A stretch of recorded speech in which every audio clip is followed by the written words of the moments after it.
Buongiorno e benvenuti a questa edizione del nostro telegiornale. Vediamo subito i titoli.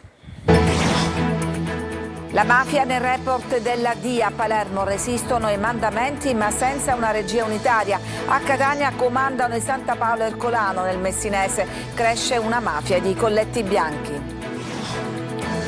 Le carte dell'inchiesta della DDA di Napoli svelano come le ditte gradite ai clan si infiltrano nelle gare dei rifiuti. Ecco come la Supereco ha vinto a Catania e il ruolo dell'ex deputato Castiglione. Corso Sicilia a Catania, dove gli automobilisti sono costretti a pagare il pizzo anche sulle strisce blu. Danneggiata la cassa automatica e in nostra presenza i vetri di alcune auto. Aggrediti mentre passeggiano al centro di Catania, i rapinatori incastrati dal filmato di videosorveglianza. Una delle vittime ferite con un coltello alla gamba. A un mese dalla strage di Monreale ancora caccia ai responsabili che spararono tra la folla della piazza uccidendo 3 giovani. Un quinto dei braccianti in provincia di Catania ha un contratto irregolare. Quasi sempre gli sfruttati vengono da Nord Africa. I dati del nuovo rapporto sul lavoro agricolo della Fly CGIL. Calcio, Palermo in cerca del nuovo allenatore. La scelta fra Pippo Inzaghi e Vanoli. Il Catania lavora alla definizione dello staff dirigenziale e alla conferma di quello tecnico.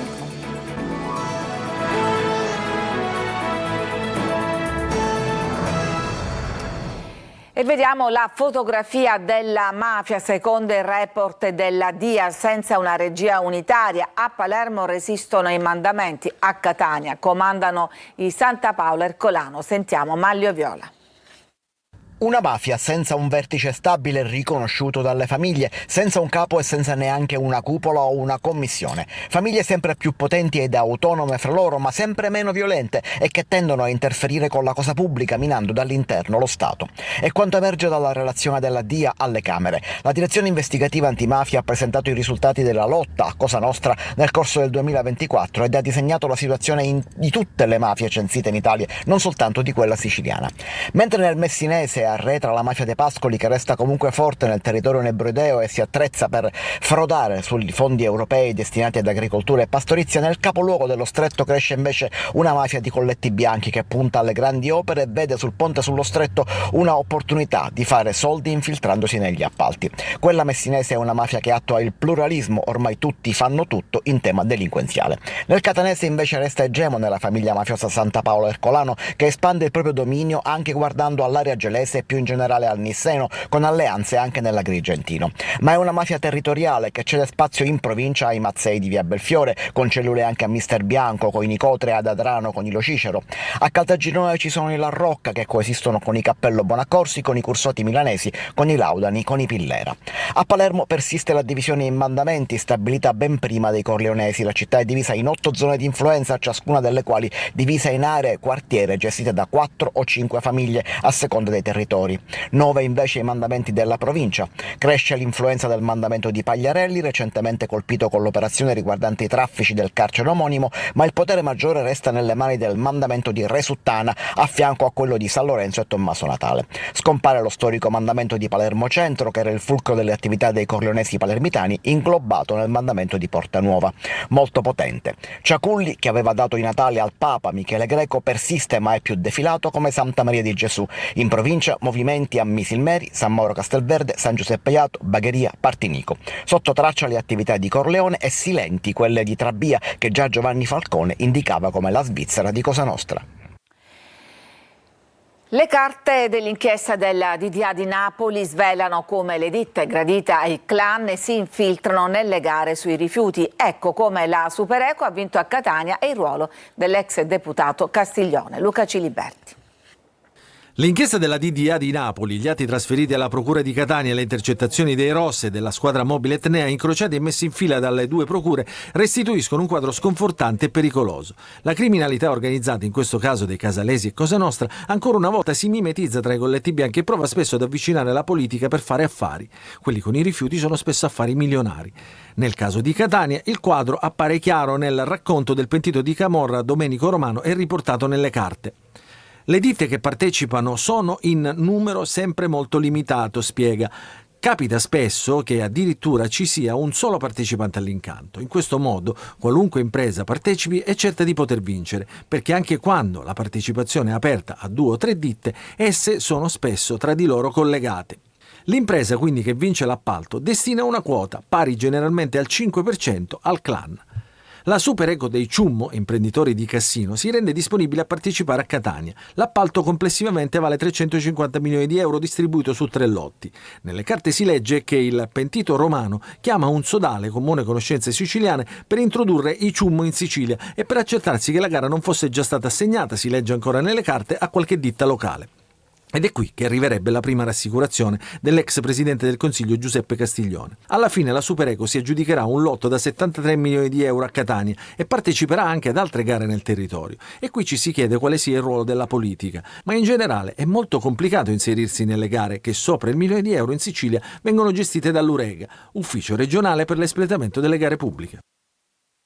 Siamo tornati in Corso Sicilia a Catania, dove gli automobilisti sono costretti a pagare il pizzo ai posteggiatori abusivi, nonostante ci siano le strisce blu. Danneggiate la cassa automatica e in nostra presenza anche i vetri di alcune auto. Tonino De Mana. Hanno direttamente danneggiato la cassa automatica della MTS per mettere fuori uso il POS e per continuare a chiedere monetine agli automobilisti, intascando una 50 di euro ciascuno. Una sorta di pizzo sulle strisce blu tra Corso Sicilia e Via Sturzo che fa gola a bande di extracomunitari che, indisturbate, presidiano il parcheggio. E se non paghi sono dolori, tanto i soldi li esci lo stesso, ma per aggiustare il finestrino. 2 vetri in frantumi su quest'auto. Il primo, forse nel tentativo di aprire questa portiera. Forse non sono riusciti e allora hanno rotto l'altro finestrino, tutto sotto la telecamera di videosorveglianza. Nonostante la presenza delle nostre telecamere, prosegue l'illecita attività di controllo dell'area di sosta con pressanti richieste di denaro o tentativi di approccio alla macchinetta. Qualcuno, intuito l'andazzo, scarica la colpa ai catanesi, come fa questo ragazzo di colore che punta il dito contro alcuni personaggi del luogo, colpevoli di aver rotto il vetro della macchina in questione. Politica sistema, quindi io sono persona di politica, non posso dare a te, tu stare qua. E io stare come te qua è uguale. A dirimere tutto potrebbe essere il filmato della telecamera che vedete posta esattamente di fronte al SUV danneggiato. Si vedrà. Intanto la questione sicurezza agita il sonno di automobilisti e residenti. Che cosa che commento vuole fare? Purtroppo ormai questa è una zona franca ormai da tutto. Il problema non sono le prostitute che magari la sera alle 3 di notte vengono qua, è tutto quello che gira attorno. È diventata anche pericolosa di giorno girare qua in centro città, io ad esempio con mia moglie e il bambino mi spavento per uno scippo, se trovo la macchina danneggiata, ci sono sempre macchine danneggiate, sinceramente la situazione mi sta incominciando a fare pensare, a preoccuparmi. A me mi è costato quasi 300 euro di riparazione per fregarsi una radio senza frontalino. Bande di extracomunitari invece presidiano il parcheggio di AMT. Sì, questo l'ho visto anche di giorno, ma già è una cosa che è stata segnalata più volte. Siamo in condizione ovviamente sia di sicurezza dal punto di vista di immagine e di igiene che non ce la facciamo più. Amo Catania, vengo spesso, vengo volentieri, però queste cose mi lasciano l'amaro in bocca, Sempre a Catania, 3 arresti e 7 kg di droga sequestrati durante controlli della Guardia di Finanza. A bordo di un'auto fermata al casello di San Gregorio è stato scoperto un panetto di cocaina da 1 chilo. Su un taxi è stato fermato un passeggero che trasportava in una valigia 3 kg di marijuana e mezzo chilo di cocaina. Altra droga è stata scoperta in un'abitazione di Nicolosi, dove era stato notato un continuo via vai di persone. La droga avrebbe fruttato agli spacciatori oltre 300.000 euro. Rapinati mentre passeggiavano al centro storico di Catania, uno è stato accoltellato alla gamba, ma i 2 rapinatori sono stati subito presi, inchiodati dal video che adesso vi proponiamo. Avevano fatto un giro nel centro storico di Catania, ma la tranquilla serata si è conclusa con un'aggressione in piena regola. Ad effettuarla 2 giovani, entrambi di 26 anni, che sono stati fermati dalla polizia per rapina aggravata dall'uso delle armi e lesioni personali e tentata rapina. Teatro dell'azione i luoghi della movida. Secondo l'accusa, i 2 avrebbero minacciato con una spranga le vittime, ferendone una con un'arma da taglio alla gamba, procurandogli una ferita giudicata guaribile in 10 giorni e rubandogli un cellulare, il portafoglio con una banconota da 20 euro ed effetti personali. Agenti dei Falchi della squadra mobile di Catania, grazie alla visione di immagini riprese da sistemi di videosorveglianza della zona, poche ore dopo hanno intercettato uno dei 2 banditi nella zona in cui era stata commessa la rapina. Aveva ancora i stessi indumenti, particolare che ha agevolato il lavoro delle forze dell'ordine. Il suo presunto complice è stato invece rintracciato nella sua abitazione, dove tra l'altro era sottoposto agli arresti domiciliari con l'obbligo dell'uso del braccialetto elettronico. Dopo le formalità di rito, i 2 giovani sono stati trasferiti nel carcere di Piazza Lanza. A distanza di oltre un mese continuano le indagini sulla strage di Monreale. Marco Cullà. È passato un mese da quel tragico 27 aprile e ancora sulla strage di Monreale ci sono tanti vuoti, mancano tanti tasselli e le indagini per capire chi ha partecipato alla sparatoria, oltre ai 3 ragazzi dello Zen arrestati, sono ancora in corso. Chi ha partecipato alla rissa? Chi ha aiutato i 3 nella fuga? Gli altri ragazzi arrivati dallo Zen erano a Monreale o sono andati via prima della sparatoria? Tutte domande che ancora necessitano di una risposta. Le indagini devono compiere il loro corso, come è giusto che sia, riaffermando piena fiducia nei confronti di chi indaga e delle forze dell'ordine. Certamente resta la scia di sangue e di dolore di questo tragico evento di Monreale. È giusto, la richiesta di giustizia e la richiesta di sicurezza è una richiesta che facciamo nostra, in questo senso tutto il sistema deve reagire a una diffusione delle gang giovanili e della violenza giovanile. Monreale vuole la verità, la chiede anche tramite il gruppo creato su Facebook Giustizia per Andrea, Massimo e Salvo. I post dei familiari sono struggenti, come quello della fidanzata di Andrea Miceli che su Facebook scrive: amore mio, ancora mi sveglio sperando che sia stato solo un brutto sogno. Non sei più accanto a me, ma ovunque io vada, sei dentro di me. Si chiamava Gaia Sanfilippo, la 19enne residente a Gela, che è morta la notte scorsa in uno scontro frontale fra auto vicino a Licata. Il fidanzato, che era con lei in auto, è in gravi condizioni. L'uomo alla guida dell'altra vettura ha riportato conseguenze non gravi. Un quinto dei braccianti in provincia di Catania ha un contratto irregolare. Quasi sempre gli sfruttati provengono dal Nord Africa. I dati del nuovo rapporto sul lavoro agricolo è emerso dall'assemblea della Fly CGIL. Desiree Ferlito. Precarietà, sfruttamento e silenzi istituzionali sono i tratti scuri, anzi neri per usare un eufemismo, del lavoro nei campi nella provincia di Catania. Il nuovo rapporto sul lavoro agricolo emerso durante l'Assemblea Generale Fly CGIL è frutto dell'attività sul campo delle Brigate del Lavoro, contiene un'analisi dettagliata del settore basata su dati INPS e testimonianze dirette. Tra il 2020 e il 2024 gli operai agricoli in provincia sono passati da 30.395 a 26.789, con una perdita dell'11,86%. Oltre il 97% degli occupati lavora con contratti a tempo determinato. Il tasso di irregolarità ha superato il 20% e le retribuzioni restano tra le più basse del mercato del lavoro. Allarmante anche le condizioni dei lavoratori migranti, che rappresentano oggi il 19% della forza lavoro, spesso in condizioni di vita estreme. Rimangono esclusi da queste statistiche le centinaia di lavoratori irregolari privi di permesso di soggiorno che vengono sfruttati da caporali spesso loro connazionali che li pagano meno di €1 per ogni cassetta raccolta. Un fenomeno trasversale in tutta la provincia che vede impegnati i cittadini bulgari sul versante acese e nordafricani nei territori di Adrano, Biancavilla e Paternò. Durante l'assemblea la FLAI ha rilanciato la richiesta di piena applicazione della legge 199 del 2016 contro il caporalato. Solo il 3% delle aziende agricole ogni anno vengono ispezionate. A Serra di Falco, nel Nisseno, un giovane è entrato in casa del vicino sorprendendolo nel sonno e dopo avergli coperto gli occhi per non essere riconosciuto gli ha sfilato dal dito un anello d'oro e poi si è impossessato del portafoglio, dei cellulari e del computer. I carabinieri sono rapidamente arrivati al rapinatore che era ai domiciliari con il braccialetto elettronico.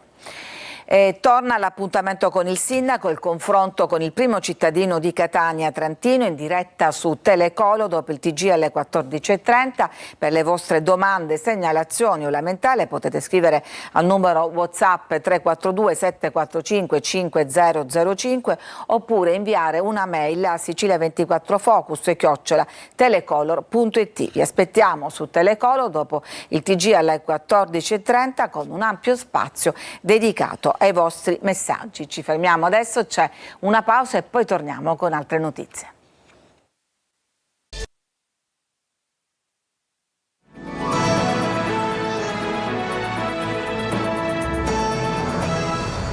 Attivisti politici, organizzazioni e governi devono solidarizzare con le donne e il popolo dell'Afghanistan contro la tirannia dei talebani. È l'urlo di Zainab Entezzar, scrittrice e regista afghana a Modica per raccontare la realtà delle donne del suo paese. Veronica Barbarino. Fortissime donne che nel buio non smetteranno a cercare la luce. Le definisce così tutte le cittadine afghane, sue connazionali, la scrittrice e regista Zainab Entezzar. A Modica, durante la presentazione del suo libro e di 3 cortometraggi dedicati alle donne del suo paese, denuncia la loro sofferente condizione in Afghanistan. Dal ritorno al potere dei talebani, infatti, la condizione delle donne è precipitata in una spirale di oppressione e privazioni. Potenti del mondo ci hanno dimenticati. Questo lo sentiamo, è evidente. Ci hanno lasciati da soli e noi di nuovo siamo in punto di partenza. Costretta a vivere in esilio, Zainab è ferma nella volontà di difendere le faticose conquiste ottenute nei 20 anni di governo filo-occidentale e con fuorché il silenzio decide di dar voce a 36 donne in lotta contro il nuovo sistema. Il primo intenzione è far sentire le nostre voci donne afghane a tutto il mondo, che ci aiutassero di trovare la pace che ci manca. Ciò che succede da casa nostra è triste, è brutto e fa soffrire tutti. A urlare al disagio anche 3 cortometraggi già premiati in festival internazionali in cui si esplorano tematiche come l'identità, la violenza patriarcale, il diritto alla casa e alla libertà. L'arte quindi diventa mezzo per creare un dialogo con le persone per la pace. Il Castello Magnace di Siracusa ad Ortigia, centro dell'impressionismo fino a settembre. Sarà possibile scoprire questo movimento artistico facendo una full immersion fra le opere. Francesco Aloi. Un'occasione per fare un tuffo nell'impressionismo. Al Castello Magnace di Siracusa si possono ammirare tantissime opere firmate dai grandi come Monet, Renoir, Manet o Rousseau.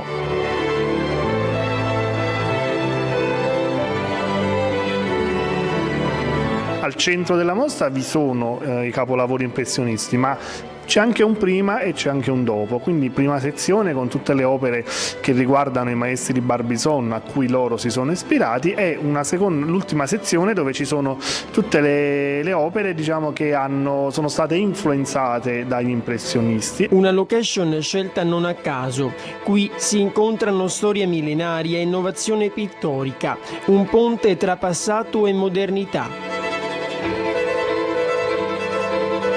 Da queste tele fuoriesce quello che è stato il movimento impressionista, con tutte le sue caratteristiche. Cioè ognuna di loro può raccontarci un modo di dipingere impressionista, perché non è che dipingevano tutti nella stessa maniera, e anche un modo di sentire quello che andava a vedere l'artista impressionista. E così, niente più canoni accademici, nessuna rigidità. Quello che traspare sono paesaggi naturali, vita quotidiana, emozioni. Soprattutto se siete amanti dell'arte, non potete non venire.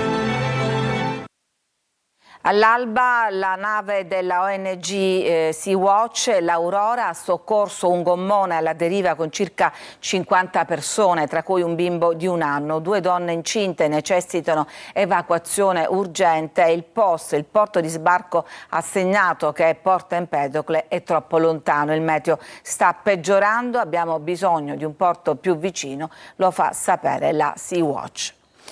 È morto a Catania Ivan Lobello, 62 anni, è stato presidente di Confindustria Sicilia e vicepresidente nazionale degli industriali. Sarà ricordato tra gli artefici del primo codice etico che prevedeva l'espulsione dall'associazione degli imprenditori siciliani che pagavano il pizzo. Chi paga il racket deve essere espulso, era la regola di Lobello.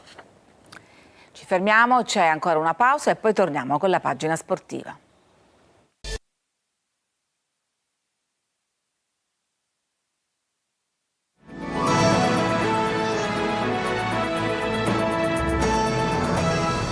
Siamo alla pagina sportiva, al calcio. Palermo è al lavoro, alla ricerca di un nuovo allenatore. In pole position adesso c'è Pippo Inzaghi, ma piace anche Vanoli, ormai in rotta con il Torino. Marco Gullà.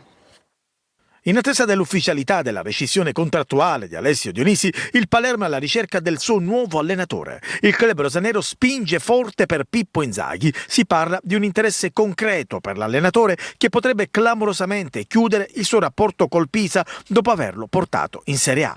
Oggi il summit col club per capire il futuro, con Inzaghi che chiederà circa 6 innesti per la stagione.